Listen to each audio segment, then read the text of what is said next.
The morning sky over New Geneva was a muted gray, the kind that always seemed to settle just before something monumental happened. In the sprawling headquarters of the United Earth Council, a sense of restless anticipation crackled through the air. Screens flickered with news from across the solar system, but all eyes were fixed on the one message that had just arrived from beyond the stars, a message from the Galactic Council.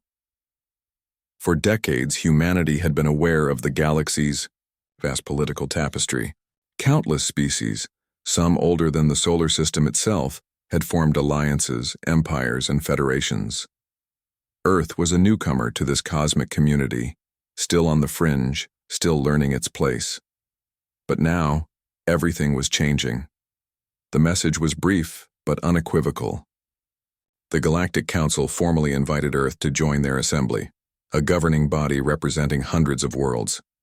It was a gesture no one expected, but it came with a catch. Earth was required to pay a tribute. Inside the council chambers, Ambassador Celia Tran sat stiffly at the long polished table. Her dark eyes reflected the faint glow of the holographic transmission hovering before her, a projection of the council's envoy, a tall, slender alien named Kale Vuron from the Sau Inari species. His serene expression barely masked the condescension behind his words. "This tribute," Kyle said in measured tones, "is a time-honored tradition, a token of respect and loyalty to the Council. It is expected that Earth will offer something, of value, a resource, a cultural artifact, or advanced technology." The room was silent, the weight of the demand settling like a stone in every throat. Earth's representatives exchanged uneasy glances. The word tribute carried implications, far heavier than any diplomat dared voice. It was a reminder. Earth was still an outsider, a species not yet fully trusted or respected. Celia's voice was steady when she finally responded. "We understand the tradition, Ambassador Vuron, but Earth is not accustomed to paying tribute as a matter of submission. We must discuss what value truly means to our people." Outside the chambers, news of the summons rippled across Earth. Citizens watched broadcasts debating what the Galactic Council's demand meant for humanity's future. Some saw it as a historic opportunity to join the galactic community. Others bristled at the idea of being ordered to pay homage like a vassal state. In the weeks that followed, the world was gripped by intense debate. Governments convened emergency meetings. Scientists, military leaders, and diplomats weighed their options. The Council's ultimatum was clear: deliver the tribute within one cycle, or risk losing Earth's place among the stars, along with access to vital trade routes and technologies. Celia Tran emerged as a steady force amid the storm. Though young, her diplomatic skills and deep understanding of both human nature and galactic politics made her a natural leader. She urged patience and strategy, cautioning against rash submission or reckless defiance. But beneath the surface, something else stirred. Around the globe, secret meetings took place in shadowed rooms. Engineers, scientists, and veterans whispered of a different kind of tribute, one not forged in gold or crystals, but steel and resolve. On a hidden base orbiting Luna, massive, shipyards began to hum back to life. Spaceships long mothballed were pulled from their docks. Designs for new vessels were sketched, blending human ingenuity with salvaged alien technology. Celia knew the road ahead would be treacherous. The Galactic Council's expectation was clear, but so was humanity's spirit. Earth would not bow, quietly. They would answer this demand in a way no one expected, and the galaxy would watch. The Convocation Nebula was a place of whispered legends and cosmic grandeur. It was here, among swirling clouds of stardust and orbiting crystalline spires, that the Galactic Council gathered to deliberate the fate of civilizations. Its chambers were vast and alien, filled with delegates from hundreds of species, some towering and crystalline, others shimmering with bioluminescence, and a few nearly invisible to the human eye. Ambassador Celia Tran stood at the center of this alien assembly, the lone human among dozens of representatives. The air was thick with silent judgment as countless eyes, each alien and inscrutable, tracked her every move. The Council's demand echoed in her mind like a cold echo. Produce a tribute within one cycle, or be denied your place among the stars. The first to speak was Kale Vuron, the Inari envoy who had delivered the ultimatum to Earth. His voice, calm yet sharp, filled the chamber. We recognize Earth's unique potential, but traditions must be honored. Tributes have always been tokens of respect and allegiance. To deny this ritual would be to challenge the very order that holds our galaxy together. Whispers spread like ripples across a still pond. Some members nodded in agreement. Others exchanged doubtful glances. Celia could feel the weight of history pressing down on her shoulders. The traditions that bound thousands of species, many older and more powerful than humanity. She raised her hands, signaling for silence. Esteemed members of the Council, she began, voice steady but resolute. Earth respects the traditions you hold dear, but we come from a history forged by resilience and self-determination. Our tribute will reflect who we are, not as subservience but as strength. A murmur rippled through the assembly. Celia knew that for many, humanity's refusal to comply with the expected ritual bordered on insolence. Still, she pressed on. We request an extension, time to prepare something worthy, something that honors both our heritage and our future. The Council murmured amongst themselves, the discussion growing heated. After a tense hour, a vote was called. The result was split, but the majority ruled. Earth had exactly one cycle to deliver their tribute. Failure meant sanctions and exclusion from the interstellar trade network. Celia's heart pounded. The decision was a challenge, not just a political decree, but a threat. Exclusion would cripple Earth's fledgling space programs and choke its access to technology critical for survival. Yet the Council underestimated one thing: humanity's resolve. Returning to Earth, Celia found her homeworld in turmoil. News of the ultimatum spread like wildfire, sparking protests and rallies. Some saw the Council's demand as a chance to finally claim a place in the stars. Others saw it as an insult to their sovereignty. World leaders convened in an emergency summit.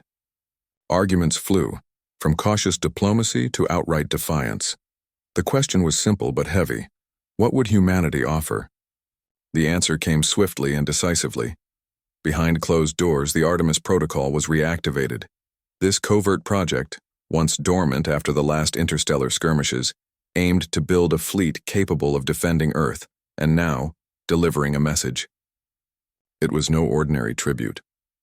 Meanwhile, Celia worked tirelessly to navigate the murky waters of galactic politics.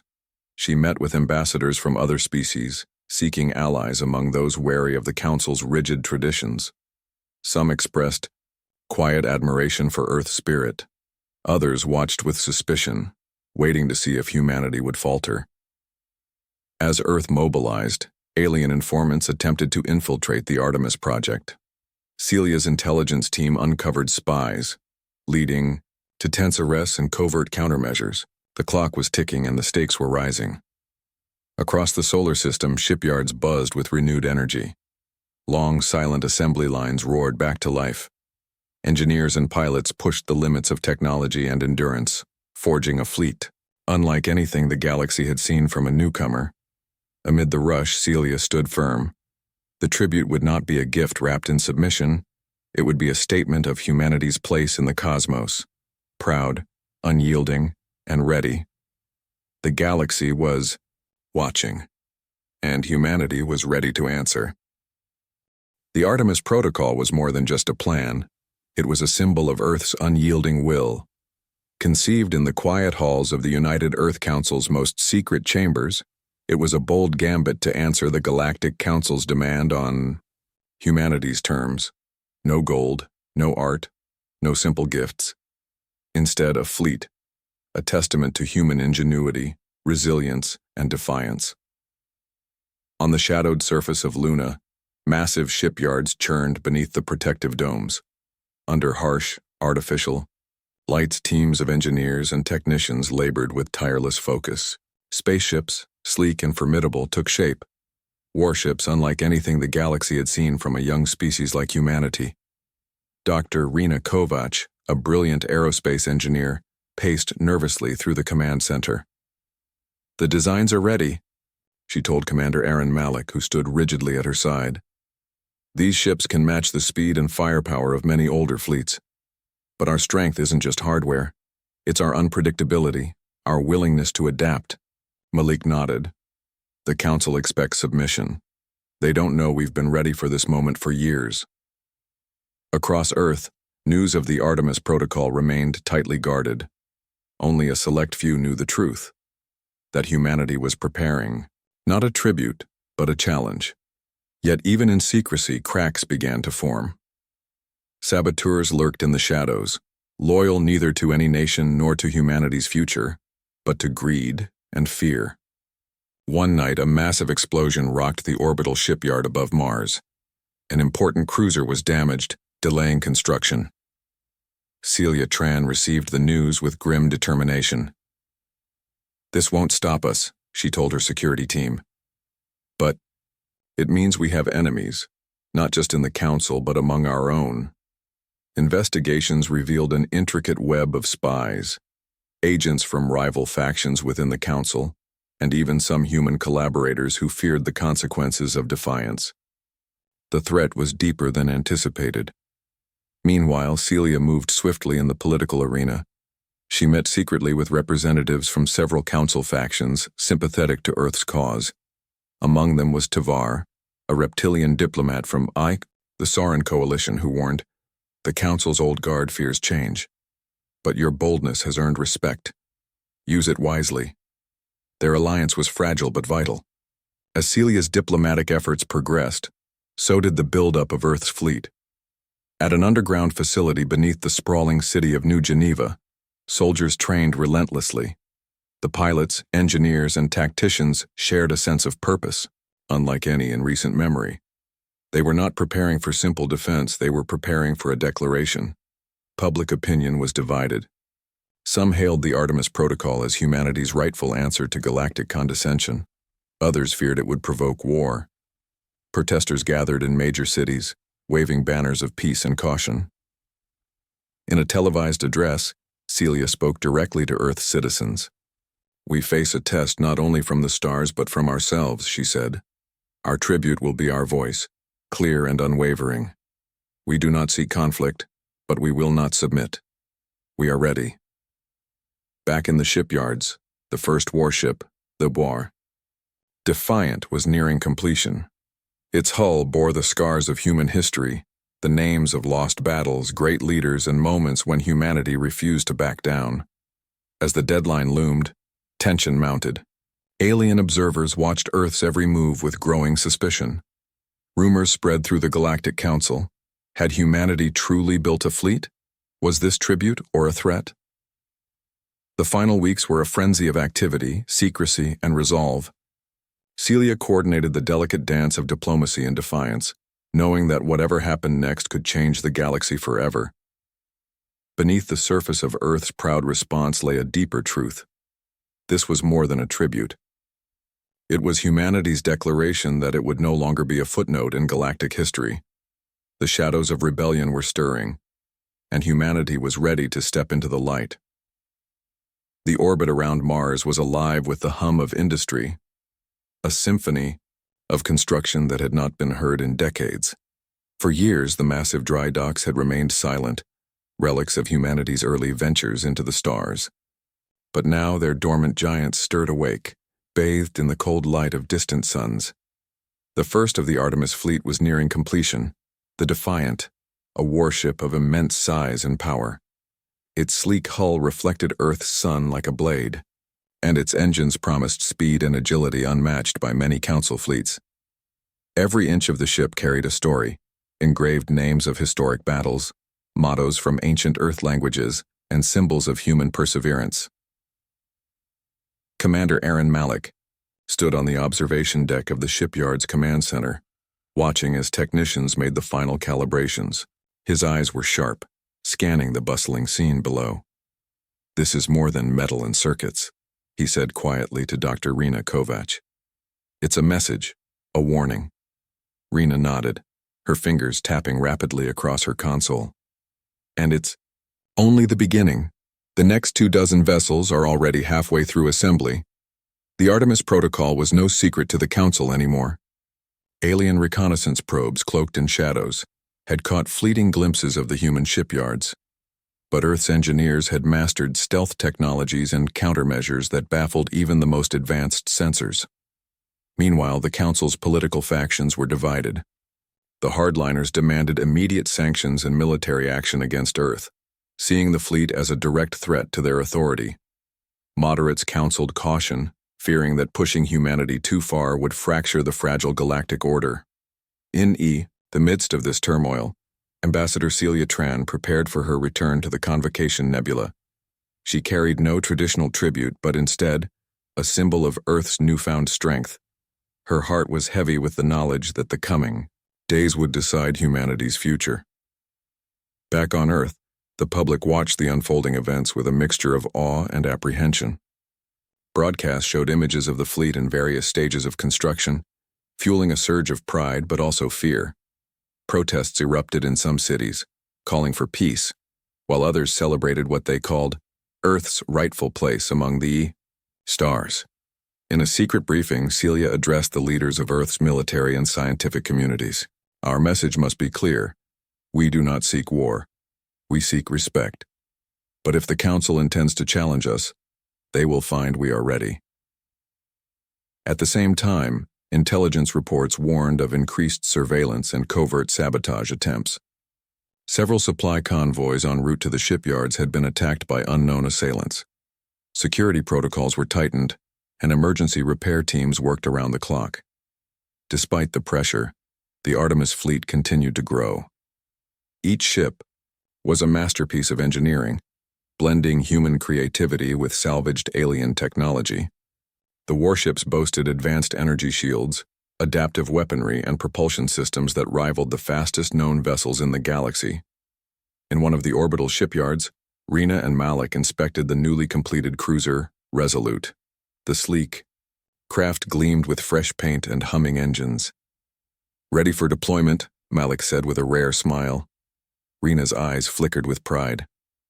Let them come. We'll show the galaxy what humanity is made of. As the deadline approached, Celia prepared to present Earth's tribute at the convocation. Instead of gold or artifacts, she would unveil the fleet itself, a living testament to human spirit and defiance. The galaxy held its breath. In the cold depths of space, the Artemis fleet readied for its moment, silent, powerful, and impossible to ignore. The tribute was not a gift, it was a promise. The Convocation Nebula's grand hall shimmered with the eerie glow of distant stars and swirling cosmic dust. Delegates from countless species sat in towering seats arranged in a sweeping semicircle. Their eyes, some more than two, some shimmering like liquid metal, fixed on the central dais. The moment had come. Ambassador Celia Tran entered the chamber alone, her posture straight, her calm resolve radiating from every step. She carried nothing but a small, unassuming data cube, the symbol of Earth's response.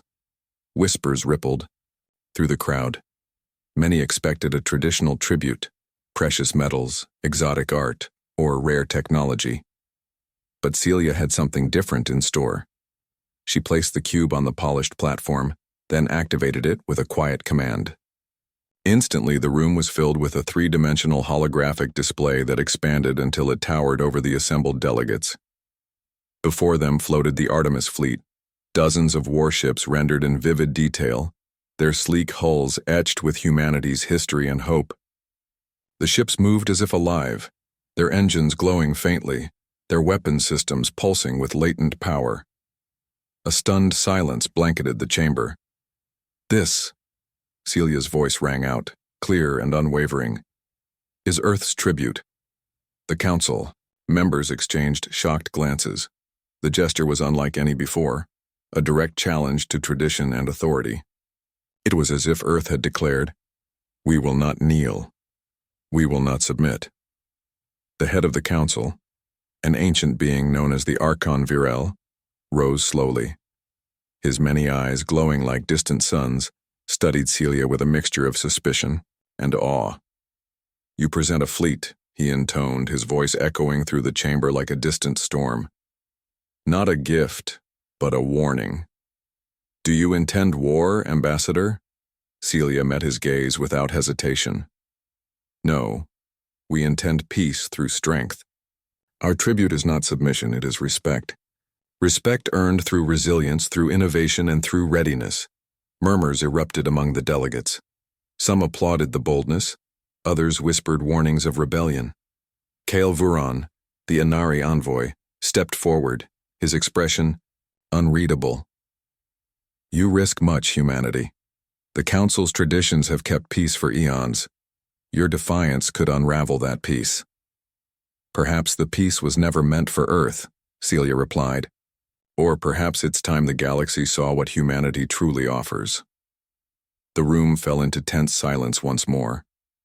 Behind the scenes, factions within the Council began to stir. Some saw humanity's boldness as a threat to the old order, while others recognized an opportunity for renewal.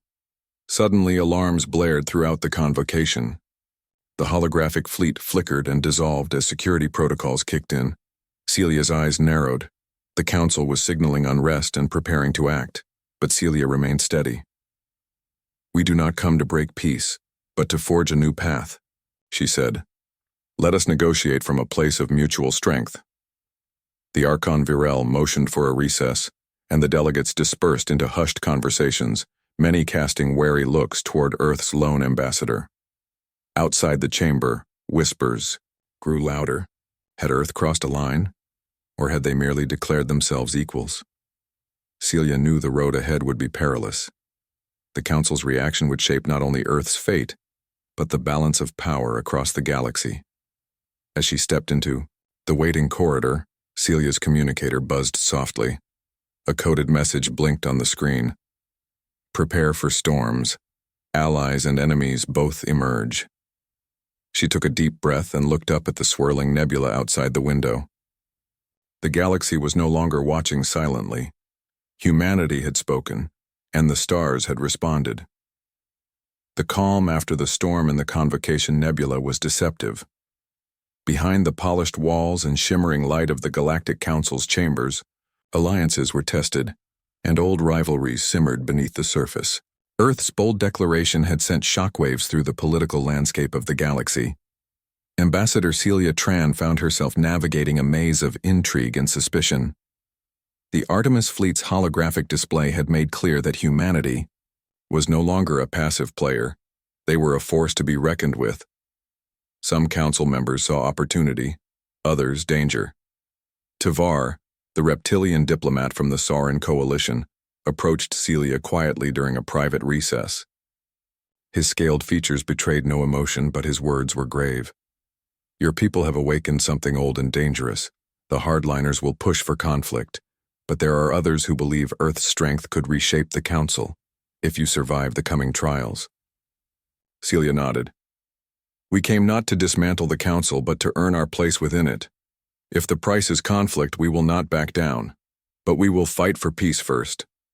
In Earth's orbit, the Artemis fleet was no longer just a symbol, it was fully operational.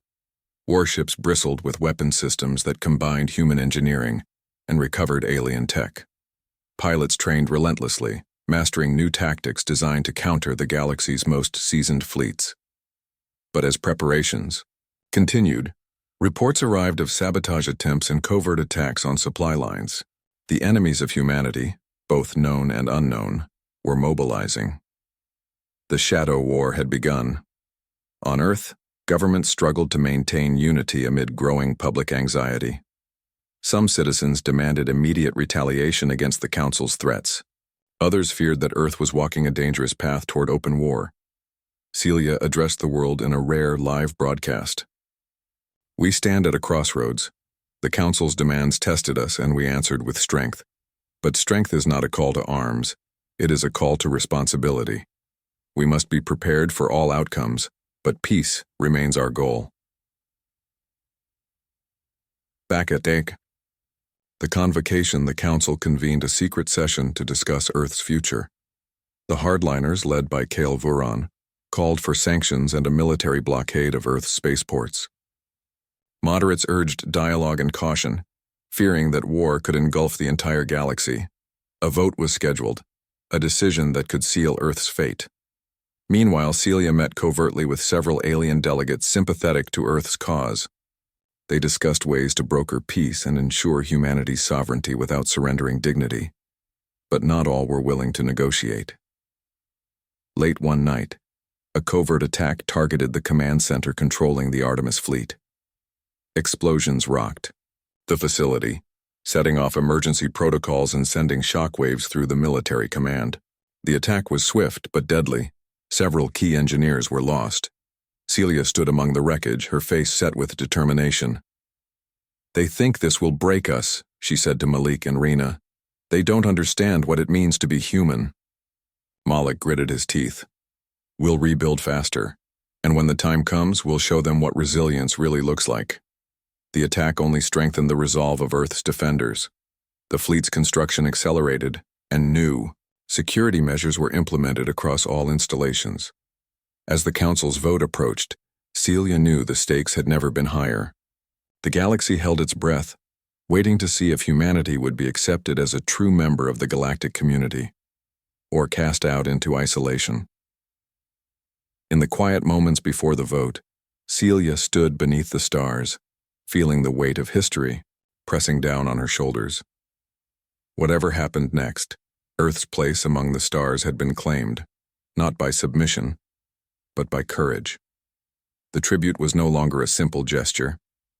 It was a turning point. The vast chamber of the Galactic Council was electric with tension. Delegates filled every seat, their varied forms a kaleidoscope of alien life and ages-old wisdom. The echoes of past decisions weighed heavily on the atmosphere as the vote on Earth's fate was about to commence. Ambassador Celia Tran stood at the center, calm but alert.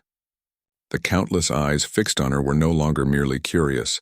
Many were wary, others openly hostile. This was more than a political vote. It was a trial by fire. The Archon Varel's voice rang out. "Council delegates, the motion before us is clear. To impose sanctions and a blockade on Earth until they submit to our tribute demands. All in favor signify."